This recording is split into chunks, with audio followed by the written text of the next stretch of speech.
Let's do some eclipse preparation as we are 2 weeks from entering the wormhole with that Pisces full moon total lunar eclipse happening on the 7th of September, putting us into a 2 week wormhole, which is a reboot in consciousness. Like just like you would shut off your computer and turn it back on, you defrag those parts in your chart where that eclipse is hitting. And then we're going to have a second new moon in Virgo at 29 degrees on the 21st of September. These are huge excavations and cleaning out and scrubbing the floor in the area of your chart that represents Virgo.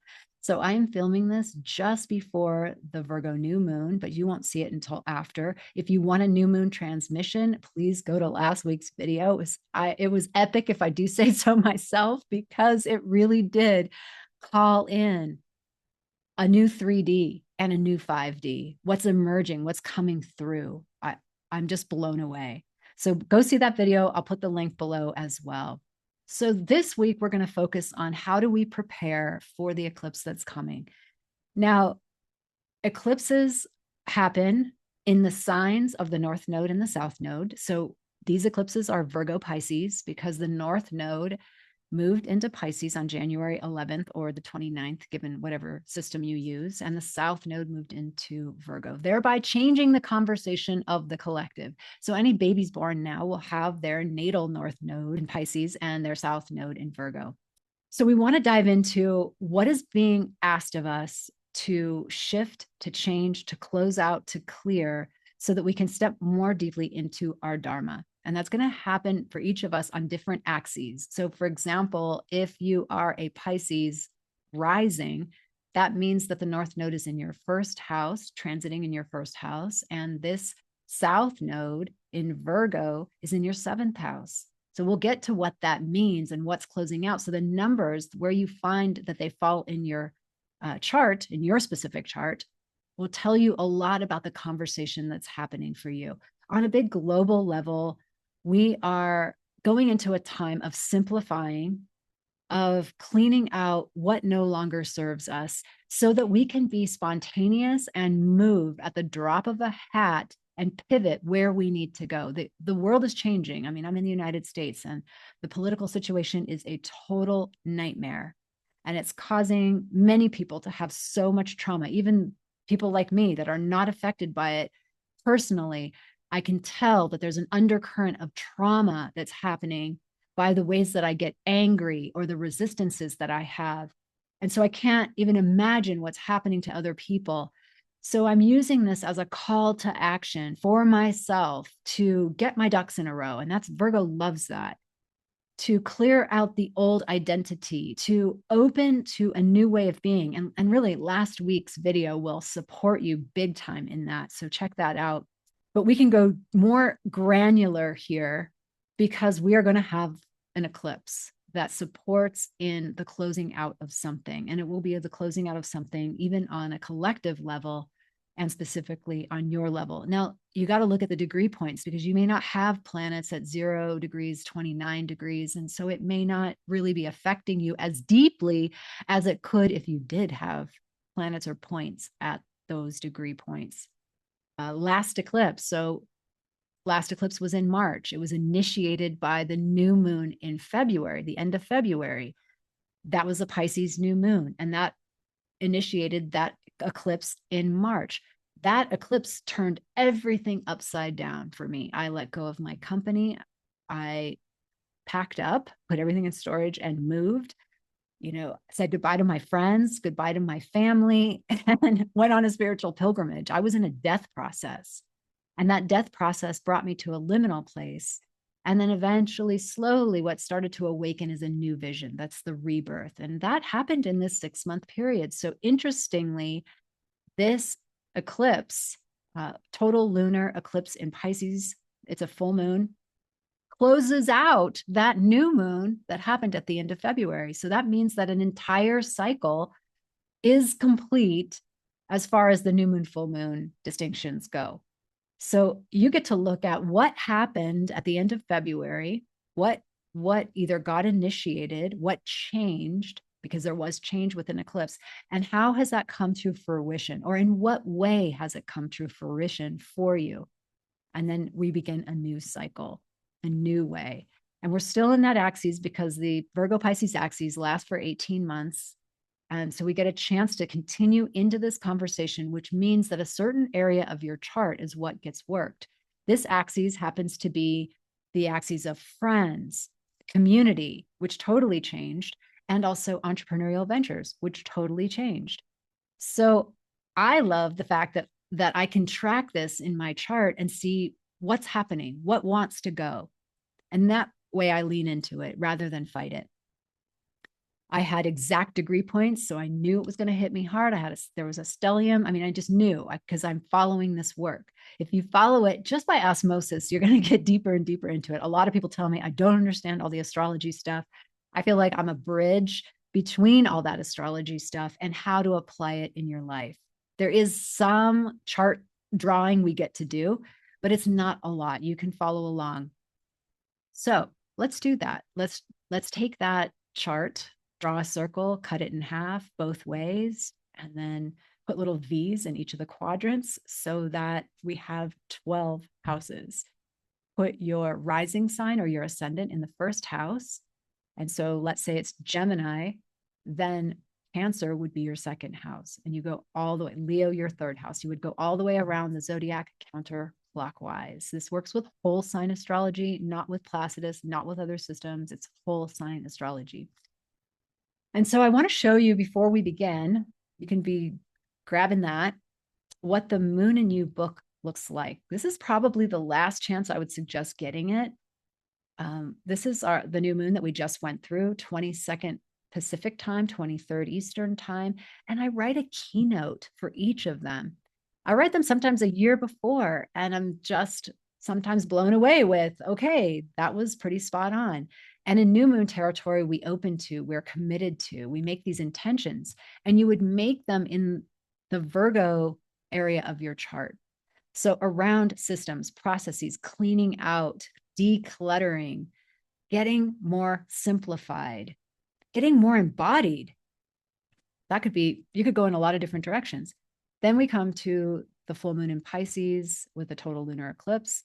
And here's my keynote, the mystery revealed.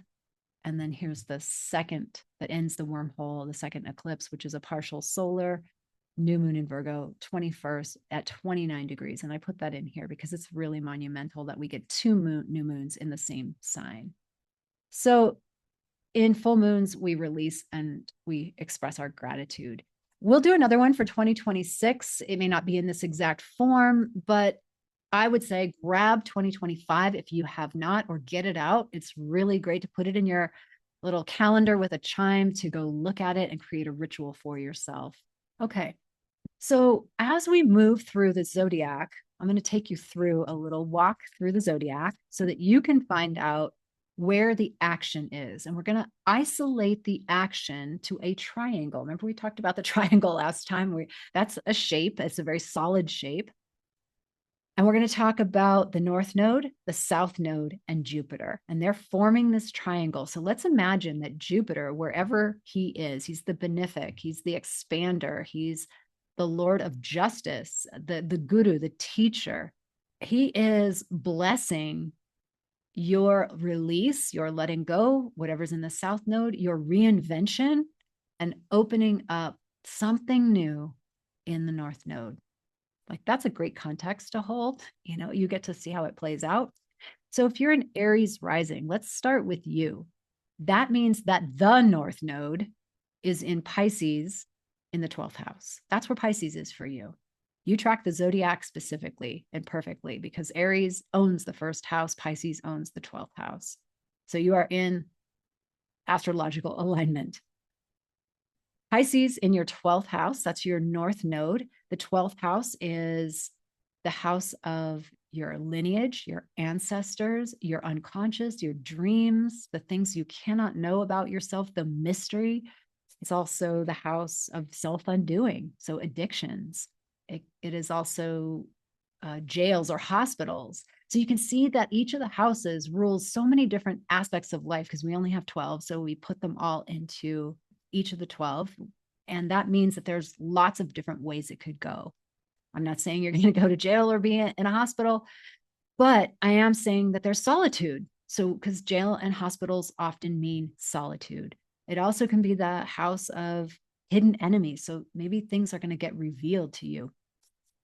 Now, let's go opposite that 12th house into the 6th house.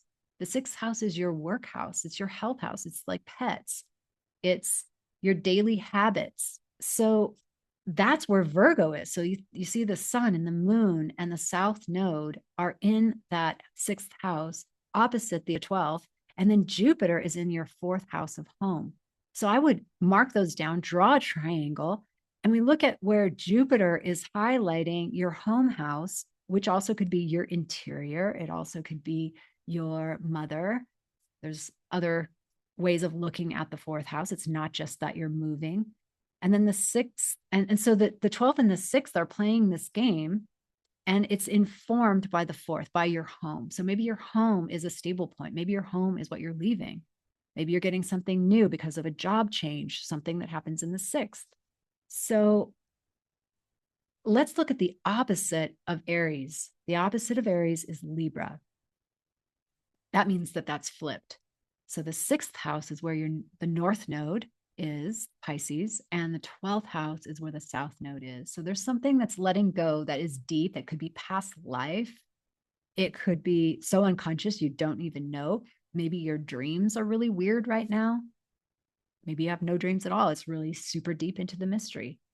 And so the north node is on your work. Maybe something in your work expands, and we're going to get Jupiter from the 10th. So it's really actually activating your career. This is amplifying your career. So something could shift for you in that way. Let's go to Taurus. Taurus, the north node in Pisces is in your 11th house. That's friends, communities, that's good wishes, that's benefactors, that's a sibling one older. And then the south node, Virgo Sun Moon, is 5th house. The 5th house is called the house of good fortune. It's the house of joy. It's ruled by Leo, but if you're a Taurus rising, that's a Virgo house for you. So you're going to do joy differently, right? Very precise, very methodical. So something, maybe some entrepreneurial venture wants to close itself out, and something new that is part of the hopes and the dreams that you've had is going to awaken. You're being flowed with good things from the 3rd house of Jupiter and Cancer in the 3rd house. So that's like Lori Lothian calls it the junk drawer of the zodiac, because it's so many things, like your neighborhood, like your daily rituals, like your website, social media, communication, blogs, books. I mean, it really rules quite a lot. The 3rd house is also called the house of the goddess. So that brings in a new element. So the goddess is blessing this, whatever needs to let go in the 5th house, entrepreneurial ventures, something around your children, maybe letting them have their own life at this point, if they're adult, and, backing off and leaning more into your dharma, what, like your community, your friends, how you show up, the hopes and dreams that you've always had. I'm just making this stuff up, but that's what this is. These are interpretations. It's for you to live. That's why I want you to know what it is. And then we step into Gemini rising. If we have a Gemini rising, this is huge for you. This is the 10th and the 4th house. Those are considered like turnings of the wheel. So your whole life with this eclipse is getting completely shifted and changed in a good way, a hugely good way around your money and your career, because the north node in Pisces is in the 10th house, and you may have to move. That's the south node in Virgo. Or maybe you just clear out the clutter in your house and just get more on point with your work. And your Jupiter's flowing to you from the 2nd house. So I think it's bringing in more money, more wealth through what wants to get blessed in the north node. Oh, and I didn't do the opposite, but we'll go back and do the opposite. So Cancer, north node is in the 9th house, and the south node is in the 3rd house. And the 9th house is the house of God. That's your dharma. That's the mystery. So there might be something that's getting activated for you. It's also the house of higher learning and foreign travel. That's cool. And then the third house is our daily living, our neighborhoods, our communication, our websites, an online venture. So maybe something you're going back to school, maybe, or you are going on a pilgrimage. I'm really dying to go on a pilgrimage, like an international one. But that's the Cancer risings, and Jupiter is flowing to you from the first house. So who you be is becoming different. So follow that impulse to learn something new, to dive into the mysteries, to really shore up your spiritual practice. It's going to be super benefic for you to do that. Leo rising, we've got you. North Node is in the eighth house. The eighth house is called the house of chunky money. It's also the house of death, the house of death and rebirth. That's where my son is. So I know all about it. It's like things come, things go, but this is other people's money. So the North Node is in other people's money. So you can get money by wills, money by investment. You could actually charge up your sexuality. You could use that to amplify your money. Second house. So we have eighth house, second house. Eighth house is other people's money. That's where the North Node in Pisces is. Other your money that you earn is the South Node in Virgo. So maybe there's something about getting really clear about what you need and making investments, or maybe making your own will. I mean, just think about your money and someone else's money. Someone else's money is being highlighted. It's also taxes, like a tax matter could be settled at this time. It's flowing to you from the 12th house. That's Jupiter flowing to you from the 12th house, from the house of your unconscious, from the house of your ancestors. So maybe you want to do an ancestor ritual prior to this eclipse. Virgo rising. Your North Node is in the 7th house, partnerships. Also, not a wedding, but yeah, getting married or even getting divorced. But really, it's ruling business partnerships, and it's the North Node. So it's someplace that you want to go. It's your future destiny. And it is opposing your first house. The first house is where Virgo is. The sun and the moon are there. And something might be closing out around your own way of being, something that you've learned about yourself that makes you more available for partnership. And Jupiter is flowing to you from the 11th house. So it could be that your community is where you find your partner. Your friends, your circle of friends is where you find your partner. That's just one interpretation. You can reflect on this for yourself. And then we move into the opposites. So we've really done one side of the zodiac, and now we get to do the opposite. So I already mentioned Libra, which was the 6th house North Node, 12th house South Node. And let's go with Scorpio. The opposite of Taurus would be like a 5th house North Node. So in this case, this entrepreneurial venture, maybe it's not closing out. Maybe it's something that's going to happen. Maybe it's something with your children. Maybe you're going to get pregnant. You could even get pregnant under the South Node in the Taurus rising as well, because the 5th house rules creativity. It's Shakti. It's your primordial sexual energy. It's the house of joy. And so Scorpio, the focus is in the North Node in Pisces on this 5th house. So what has to go from the 11th? It could be some friends. Like you're done, you're complete with certain friends that may have a worldview that you have outgrown. And there's nothing wrong with that. That's how we evolve in a collective. And God knows we need to evolve in our consciousness. So doing what we can to evolve, and you can't stay there. If you've moved on, then you'll attract new people as well. And maybe that comes through the 5th house, some new endeavors, some new creativity. That could be creativity itself. And then Sagittarius rising, that's the opposite of Gemini. And so you're working with the 4th house being this North Node, and the 10th house, your career. So maybe your career is shifting and it's causing you to move.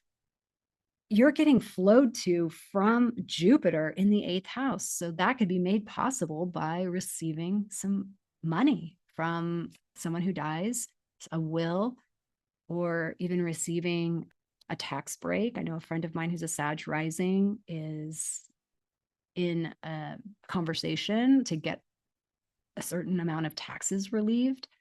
That could happen under this eclipse season. And then Capricorn, you're the opposite of Cancer. So what's happening for you is your third house is the North Node. And again, we're talking about the North Node with respect to like success or what we're hungry for.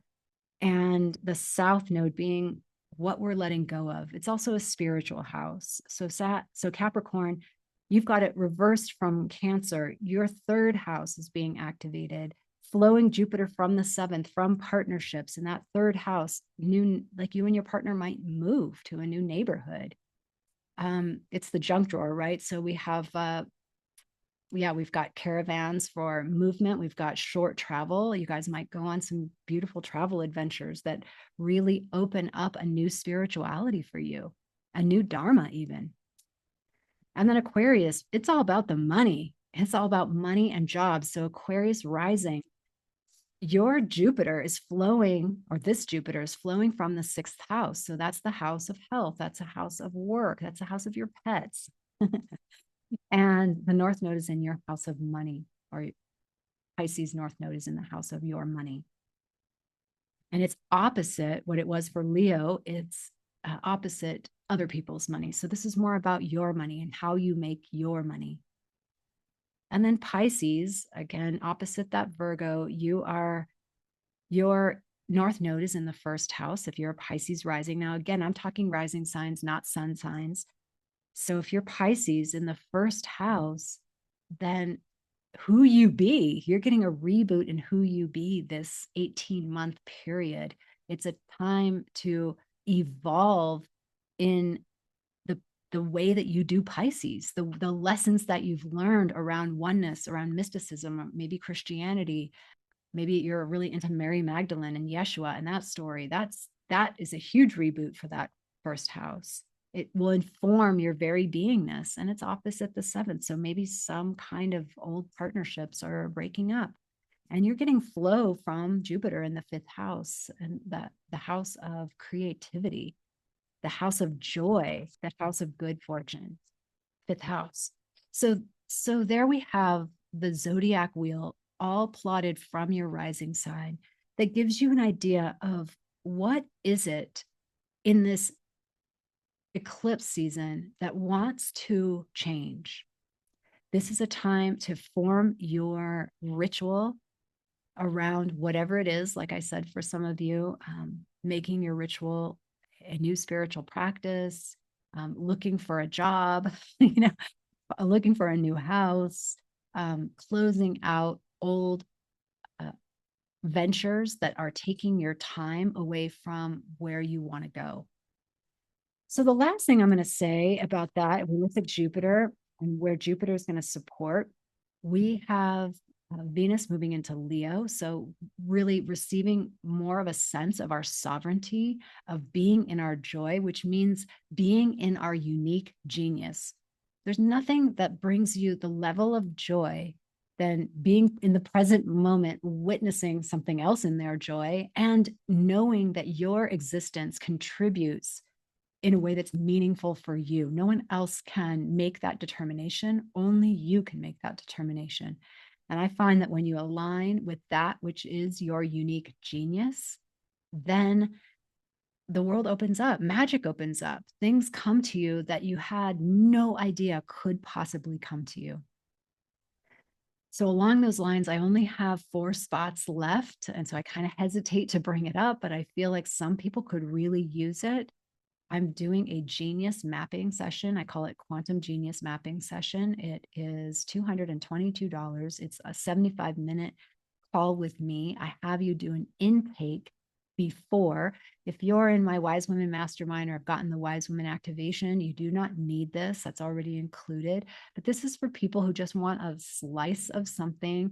They weren't ready to step into a bigger cohort for 6 months or anything like that.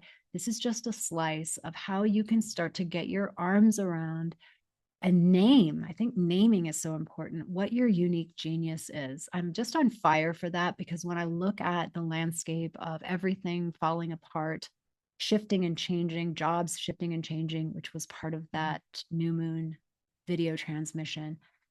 I'm just left with, we have our dharma, we have our unique creative abilities. And when everything else hits the fan, blows up, goes away, at the end of the day, it's creativity. And I'm speaking from this Virgo fifth house creativity, like it's creativity that matters. So each and every one of you has that birthright. There's no one who doesn't. So if this calls to you, just check out the link. And I look forward to being with you on the next transmission. We'll keep going deeper into the eclipses. Let's gather all the positive energy that we have generated here and let's beam it out. May all beings benefit from the merits of our efforts. Thank you.